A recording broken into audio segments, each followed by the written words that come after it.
जय श्री राम। आइए आगे सुनते हैं श्री शिव पुराण में।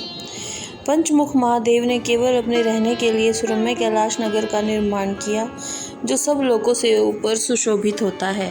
देवऋषि, संपूर्ण ब्रह्मांड का नाश हो जाने पर भी वैकुंठ और कैलाश, इन दो धामों का नाश कभी नहीं होता।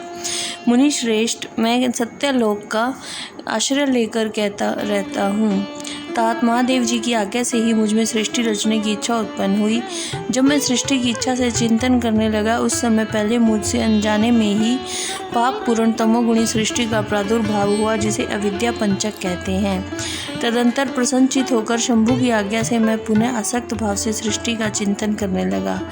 उस समय मेरे द्वारा स्थावर संज्ञक वृक्ष आदि की सृष्टि हुई, जिसे मुख्य सर्ग कहते हैं। उसे देखकर तथा यह अपने लिए पुरुषार्थ का साधक नहीं है, यह जानकर सृष्टि की इच्छा वाले मुझ ब्रह्मा से दूसरा सर्ग उत्पन्न हुआ, जो दुख से भरा हुआ है। उसका नाम त्रियोग स्त्रोता है।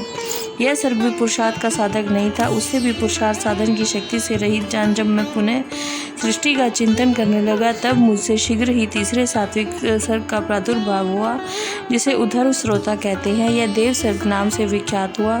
देव सर्ग सत्यवादी तथा अत्यंत सुखदायक है। उससे भी पुरुषार्थ साधन की रुचि व अधिकार से रहित मानकर मैंने अन्य सर्ग के लिए अपने स्वामी श्री शिव का चिंतन आरंभ किया। तब भगवान शंकर की आज्ञा से एक रजोगुणी सृष्टि का प्रादुर्भाव हुआ, जिसे अवाक श्रोता कहते हैं। उस सर्ग के प्राणी मनुष्य हैं, जो पुरुषार्थ साधन के उच्च अधिकारी हैं। तदंतर महादेव जी की आज्ञा से भूत आदि की सृष्टि हुई। इस प्रकार मैंने 5 तरह की वैकृत सृष्टि का वर्णन किया। इसके सिवा 3 प्राकृतिक सर्ग भी कहे गए हैं, जो मुझ ब्रह्म के सानिध्य से प्रकृति से ही प्रकट हुए हैं।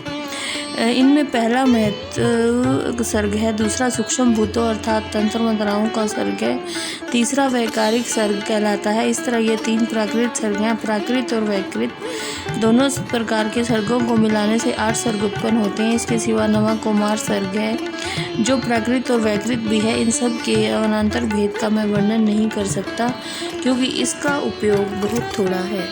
जय श्री राम।